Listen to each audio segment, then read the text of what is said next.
question qui me revient très souvent par mes clients et par vous, ma belle communauté, c'est comment surmonter son syndrome de l'imposteur. Et aujourd'hui, je vais vous partager comment j'ai surmonté mon syndrome de l'imposteur à mes débuts et comment je continue à le surmonter à chaque fois que je sors de ma zone de confort. Parce que oui, c'est une chose qui est à retravailler toujours à chaque fois qu'on monte un nouveau niveau, qu'on veut atteindre un nouveau niveau de succès.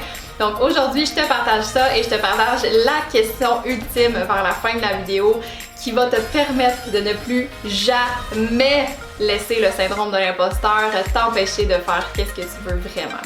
So let's do this, je te montre ça.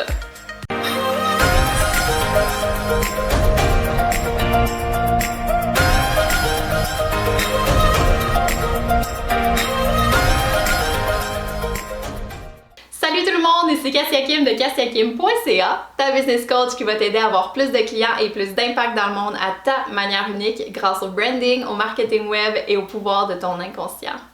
Si c'est ta première fois ici, assure-toi de t'abonner en cliquant sur la petite cloche juste en bas pour être certain de ne rien manquer de tous les trucs et les stratégies que je vais te partager à chaque mardi, juste ici.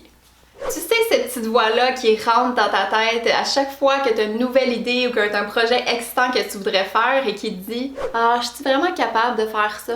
Est-ce que j'ai assez d'expérience pour avoir le droit de faire ça? Je peux pas te demander de l'argent pour quelque chose que je maîtrise pas encore à 100%. C'est pas legit. J'ai rien de spécial, il y a plein d'autres personnes qui font exactement la même chose que moi. Pourquoi ils voudraient me choisir moi? Peut-être que dans le fond, qu'est-ce qu'il me faudrait, c'est d'aller prendre plus de formation là-dedans. Ou attendre encore, tu sais, attendre d'avoir un peu plus d'expérience avant de demander de l'argent pour ça. You know. Plein de bullshit. Une pelletée de bullshit que ta tête t'envoie à chaque fois que tu as une nouvelle idée en tête, à chaque fois que tu as un nouveau projet ou une mission qui t'appelle vraiment profondément.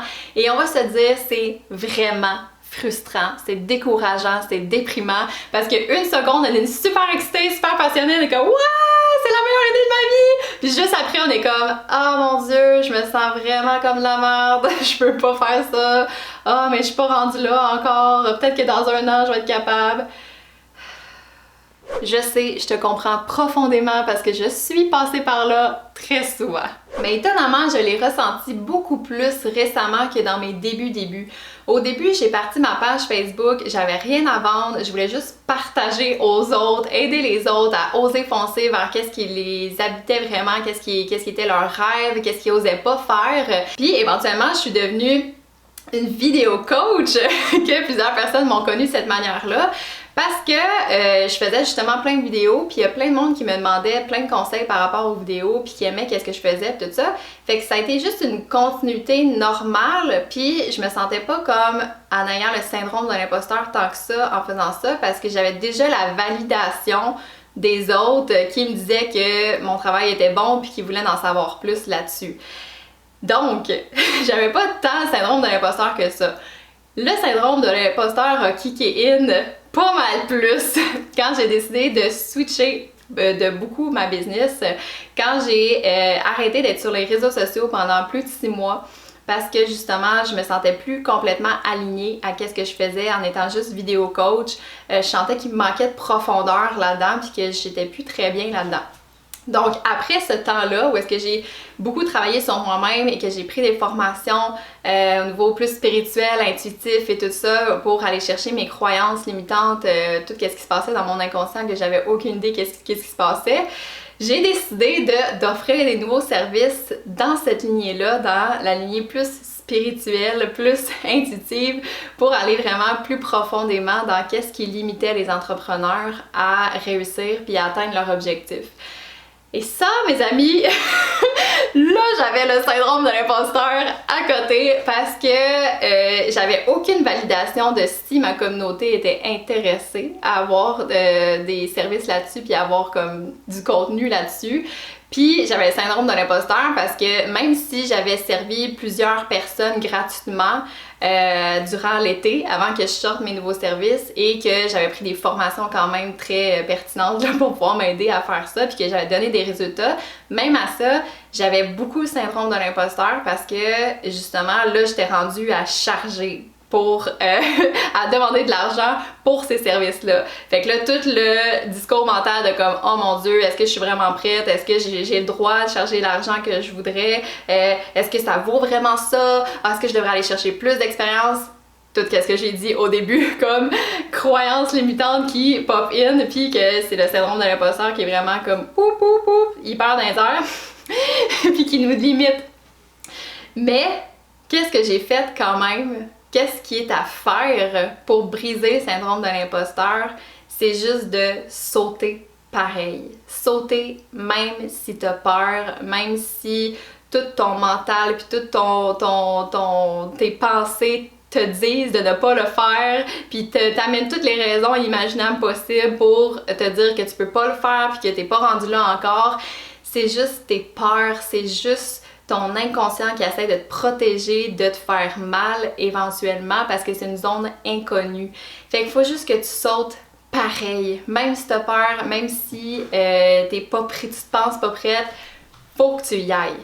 C'est con, hein? C'est si simple, mais c'est tant difficile à faire quand on est dedans. Et même récemment, quand j'ai décidé de ramener le côté du branding, ramener le marketing web, allié à qu'est-ce que je faisais, le travail sur le mindset, les croyances limitantes et l'inconscient, j'ai décidé de ramener le branding puis le marketing web parce que je trouve que c'est les deux ensemble qui créent vraiment de la magie, qui créent vraiment qu'on peut avancer très très rapidement puis en restant aligné à qui la personne est vraiment. Donc j'ai décidé de le ramener. Mais même là, j'avais vraiment le syndrome de l'imposteur parce que je me disais « Oh mon Dieu, qu'est-ce que le monde va penser?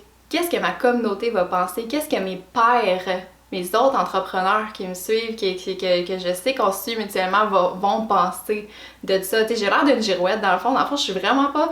C'est pas professionnel, c'est pas crédible. De quoi j'ai l'air de tout le temps changer d'idées comme ça?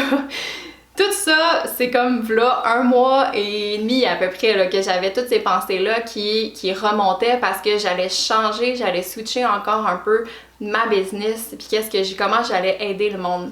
Mais comment je me réaligne toujours à l'essentiel, puis je me réaligne toujours vers mon higher self, vers qu'est-ce qui est ma mission vraiment, puis qui fait en sorte que je peux tasser le syndrome de l'imposteur, c'est je me pose 4 questions.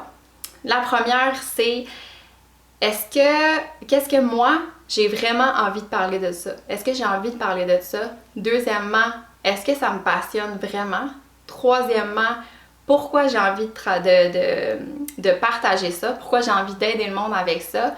Quatrièmement, est-ce que j'ai quelque chose de différent ou quelque chose d'une façon de le partager qui pourrait vraiment aider les autres? Et ça, souvent, ça me permet complètement de tasser mon syndrome de l'imposteur. Mais si jamais j'arrive pas à tasser mon syndrome de l'imposteur avec ces 4 questions-là, j'ai la question ultime que je te parlais au début de la vidéo qui me vient d'un de mes mentors, James Wedmore, et que j'ai adoré, que je suis certaine que tu vas adorer aussi. C'est, imagine-toi qu'il y a une personne qui est en train de se noyer. Que tu es sur la plage, puis il y a quelqu'un qui est là en train de se noyer dans l'eau, puis que tu regardes autour, puis il y a personne qui est là à part toi, puis que la personne crie à l'aide pour qu'il y ait quelqu'un qui vienne la sauver. Est-ce que tu vas te demander « Ah, est-ce que je suis bien habillée? Est-ce que je suis correcte? Qu'est-ce qu'elle va penser de moi quand je vais aller la sauver? Est-ce que j'ai assez d'expérience pour aller la sauver? Est-ce que j'ai le droit d'aller la sauver? » Non! Tu vas sauter à l'eau, puis tu vas sûrement pas prendre le temps d'enlever tes souliers même. Tu vas sauter à l'eau, puis tu vas aller sauver cette personne-là sans te poser de questions. Puis quand la personne va être comme revenue à elle va juste te remercier. Elle va pas être comme « Ah, mais t'étais-tu un sauveteur certifié, toi? Est-ce que finalement t'es vraiment mal habillé pour venir me sauver? De quoi t'as l'air? Puis t'es qui, toi? Puis je veux donc voir ton site web, voir... » Tu sais, si t'étais vraiment qualifié pour me sauver. Non. Ce n'est pas quelque chose qui va arriver, je suis certaine. La personne va être juste contente que tu l'ailles sauver. Tu sais, ça c'est juste une métaphore pour te dire qu'il y a quelqu'un en ce moment qui est sûrement en train de prier pour avoir la solution que toi t'offres, que toi t'as dans ta tête et puis que t'oses pas mettre là en vente pour que quelqu'un puisse avoir qu'est-ce que tu as à offrir puis qu'il puisse sortir sa tête de l'eau ou sortir complètement de l'eau puis que tu l'aies sauvé au complet.